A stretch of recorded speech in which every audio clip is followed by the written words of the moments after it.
కొమరజులు course పూర్తి చేస్తే చాలు 100% ప్లేస్మెంట్ సపోర్ట్ తో సాఫ్ట్వేర్ జాబ్ మీ సొంతం. వెంటనే కోడ్ జ్ఞాన్ డెస్టినేషన్ ని సంప్రదించండి. నమస్కారం, సుమన్ టీవీకి స్వాగతం. ముందుగా సుమన్ టీవీ ప్రేక్షకులకు శ్రీ విశ్వావసునామ ఉగాది శుభాకాంక్షలు. ఈ విశ్వావసునామ సంవత్సరం ద్వాదశ రాశుల వారికి ఎలా ఉండబోతుంది, ఏ రాశుల వారికి ఎటువంటి శుభ అశుభ ఫలితాలు ఇవ్వబోతున్నాయి, గ్రహ సంచారాలు ఎలా ఉన్నాయి, అలాగే ఎటువంటి పరిహారాలను పాటించుకోవాలి, ఈ విషయాన్ని తెలియజేసేందుకు మనతో పాటు ఉన్నారు ప్రముఖ జ్యోతిష్య రత్న జ్యోతిష చక్ర వైభవ నిపుణ డాక్టర్ రాళ్ళపల్లి రవికుమార్ గారు. గురుగారు నమస్కారం. నమస్కారం.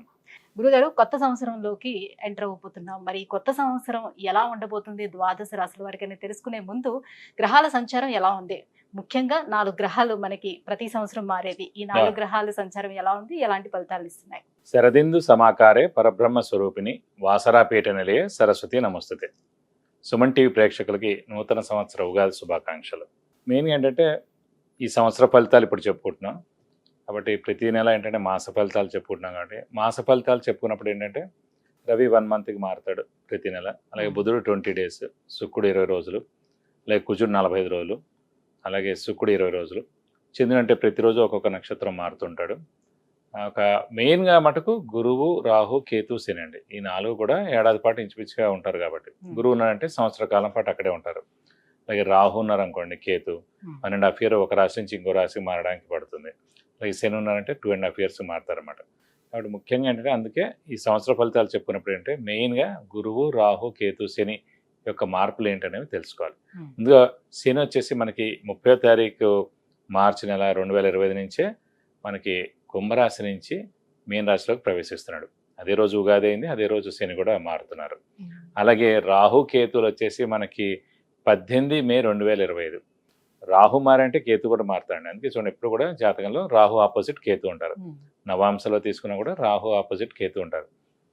ఎవరైనా చేతితోటి వేసి ఇచ్చినప్పుడు మర్చిపోయి రాహుకి పక్కనే కేతు వేయడం, లేదంటే రాహుకి 3 గళ్ళు పక్కన కేతు వేయడం వేస్తూ ఉండొచ్చు తెలియక వాళ్ళకి. సో ఎప్పుడు అలా కాదండి, రాహు ఆపోజిటే కేతు ఉంటారు.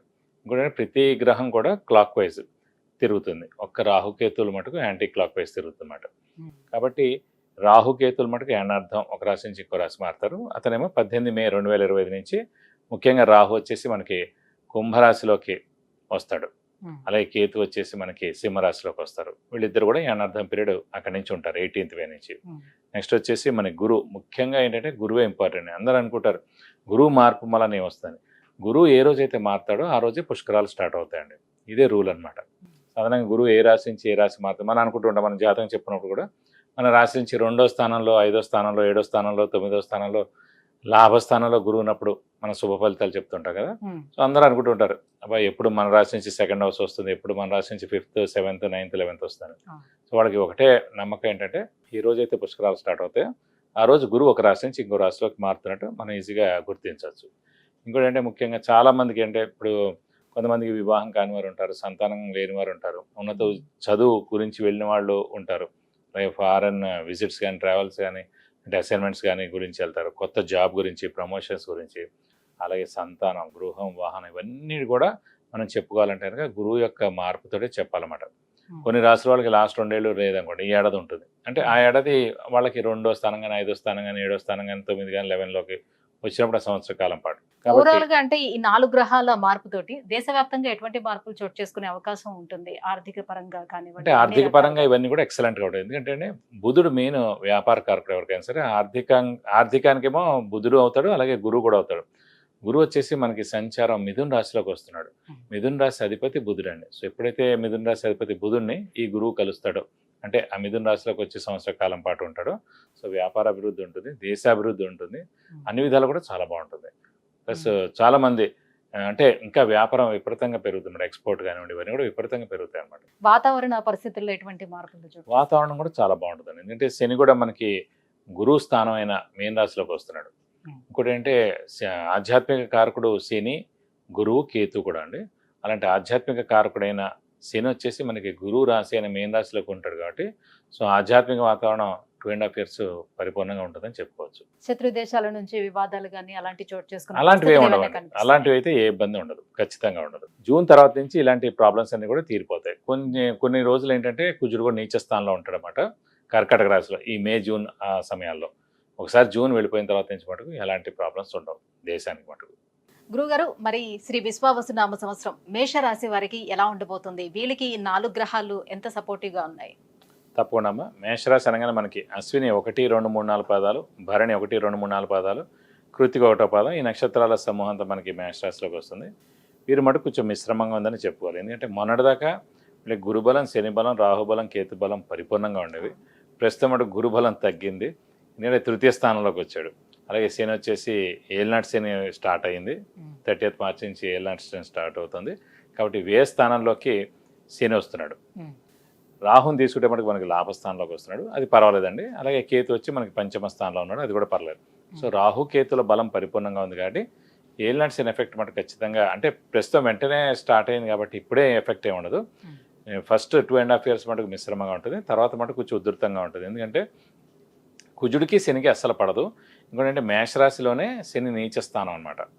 సో కాబట్టి ఆ సెకండ్ ఫేజ్ ఎప్పుడైతే వస్తుందో అప్పుడు శని నీచ స్థానంలో అక్కడ ఉంటాడు కాబట్టి మేషరాశి వారికి అప్పుడు కొంచెం ప్రాబ్లమ్స్ ఎక్కువగా ఉంటాయి. ఇప్పుడు మటుకు ఈ 2.5 years మిశ్రమంగా ఉంటుందని అనుకోవచ్చు. ప్రస్తుతం అయితే మనకి అయితే గడిచిన కాలాన్ని వాళ్ళు స్మరణ చేసుకుంటుంటే బెస్ట్. మే 15 దాకా మనకు ప్రస్తుతం గురుబలం ఉంది కాబట్టి ఈ 2 నెలల మటుకు కొంచెం ఏమైనా బాగా హార్డ్ వర్క్ చేస్తే కనుక ఉద్యోగం విషయంలో కానివ్వండి, వివాహ విషయం కానివ్వండి, సంతానం విషయం కానీ ఇవన్నీ ఏమైనా కూడా బాగా వెంటనే కష్టపడితే కనుక మే 15 దాకా ఛాన్స్ ఉంది. ఒకసారి గురుబలం తగ్గిపోయిందంటే కనుక బాగా కష్టపడితే కానీ పని అవ్వదు. ఇప్పుడు వెంటనే అవ్వడానికిను ఒక 6 నెలలు ఏడాది తర్వాత అవ్వడానికి చాలా తేడా ఉంటుంది. సో గురుబలం ఎప్పుడైతే ఉందో లాస్ట్ ఇయర్ అంతా కూడా ప్రతి మాస ఫలితంలో చెప్పుకుంటూ వచ్చేవాళ్ళం మేషరాశి వాళ్ళకి. గురుబలం ఉంది, శని బలం ఉంది, రాహు బలం ఉంది, కేతు బలం ఉంది. కాబట్టి ఏంటంటే వాళ్ళు అంటే వెంటనే వాళ్ళు కనుక పని స్టార్ట్ చేసిన, హార్డ్ వర్క్ చేసిన తప్పకుండా వాళ్ళకి పనులన్నీ జరిగి ఉండేవి. కొంతమంది మ్యాక్సిమం చాలామందికి జరుగుతూ ఉంటాయి, కానీ కొంతమంది బద్దకించేవాళ్ళు, తర్వాత చూద్దాం అనేవాళ్ళు, మనకేం ప్రాబ్లం లేదు మనకి ఆటోమేటిక్గా జరుగుతుంది అనుకున్నాం. అలాంటి వాళ్ళకి మటుకు గురుబలం మటుకు కొంచెం ఇబ్బంది పెడుతుందన్నమాట. అది డిలే అవుతుందండి. ఏదైనా సరే ఏది జరగక మాందండి, ఖచ్చితంగా అన్నీ జరుగుతాయి. కానీ ఏంటంటే మనస్ఫూర్తిగా చేసింది ఏంటంటే డిలే లేకుండా ఉంటుంది. మనస్ఫూర్తిగా చేసిందేను, మంచి సమయంలో చేసిందేను, దైవబలం దైవానుగ్రహం ఉన్న సమయంలో మనం చేసే పని ఏదైనా సరే తప్పకుండా సత్ఫలితాలను ఇస్తుంది అన్నమాట. గురుగారు, గురుబలం ఉంది అని అంటున్నారు కదా, ఎంతవరకు తక్కువ ఉంటుంది? ఎందుకంటే 3వ స్థానంలో ఉన్నటువంటి గురువు ఎటువంటి ఫలితాలను ఇస్తాడు? అలాగే ద్వితీయ స్థానంలో ఉన్నంతసేపు గురువు సత్ఫలితాలను ఇచ్చాడని. తృతీయం ఎప్పుడైతే వెళ్ళిపోయిందో, తృతీయ స్థానం అంటే జనాల సహాయ సహకారాలు, అలాగే గోల్డ్ స్థానం, అలాగే మనకన్నా చిన్న బ్రదర్స్ కానీ సిస్టర్స్ కానీ ఏముందో అది తమ్ముడు స్థానం కానీ సోదరి స్థానం కానీ, సో వాళ్ళకి చాలా బాగుంటుంది. అలాగే జనాల సహాయ సహకారాలు ఉంటుంది. కానీ గురుబలం మటుకు మనకు 50% ఉన్నట్టమాట. సో 50% లేనట్టే. కాబట్టి బాగా కష్టపడితే కానీ పనులు జరగవు. ఇంకోటి ఏంటంటే మేషరాశికి యోగకారకుడు, భాగ్యాధిపతి, యోగకారకుడు, లక్ ఫేవర్ చేసే గ్రహమే గురువు అండి. సో అలాంటి గ్రహం అయిన గురువు మనకి తృతీయ స్థానంలో ఉన్నాడు కాబట్టి మిశ్రమ ఫలితాలను ఇస్తారన్నమాట. సో గురుబలం మటుకు మిశ్రమంగా ఉందని మనం అనుకోవాలి. ఆరోగ్యమే మహాభాగ్యం అంటారు. మరి ఆరోగ్య పరిస్థితి ఎలా ఉంటుంది అంటే వీళ్ళకి? ప్రస్తుతం అయితే ఆరోగ్యం బాగానే ఉంటుందని. ఎందుకంటే ఏలినాటి శని మొన్నే అంటే ఇప్పుడు 30th మార్చి నుంచే స్టార్ట్ అవుతుంది కాబట్టి వెంటనే ఎఫెక్ట్ దానిది ఏమి ఉండదు. నెక్స్ట్ ఫేజ్ ఎప్పుడైతే వస్తుందో అప్పుడు ఉంటుందండి. కాబట్టి ఇప్పుడు మటుకు ఆరోగ్యం, పెద్దవాళ్ళు, చిన్నపిల్లలు, ఇంట్లో ఉన్న వాళ్ళందరూ కూడా మేషరాశి వారికి ఆరోగ్యపరంగా ఈ సంవత్సర కాలం అంతా కూడా బాగానే ఉంటుందని చెప్పుకోవాలి.